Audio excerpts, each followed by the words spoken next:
Jat movie అయితే ఈ మధ్యనే రిలీజ్ అవ్వడం జరిగింది.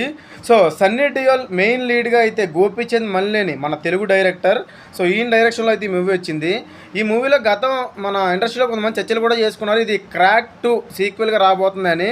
సో క్రాక్ మూవీ రవితేజ గారి కెరియర్లో ఎంత పెద్ద హిట్టో మనందరికీ తెలిసే ఉంటుంది. సో అలాంటి సీక్వెల్గా ఈ జాట్ 2 స్టోరీ వస్తుంది అని చాలామంది ఎక్స్పెక్ట్ చేశారు. కానీ రవితేజ గారు షెడ్యూల్ బిజీగా ఉండడం వల్ల ఈ మూవీని క్యాన్సిల్ చేశారు.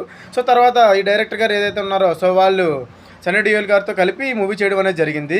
సో ఫైనల్గా అయితే ఈ మూవీకి వచ్చేసరికి ఫస్ట్ వీక్ అయితే బాగానే ఉంది.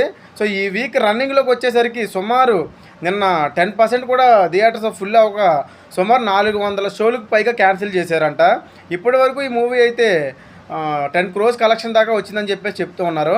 ఇది ఆ ఇండస్ట్రీలో హై బడ్జెట్తో అయితే వచ్చిన మూవీ, కానీ ఇలాగ డిసప్పాయింట్ చేసింది ఫ్యాన్స్ అని చెప్పి చాలామంది అనుకుంటూ ఉన్నారు.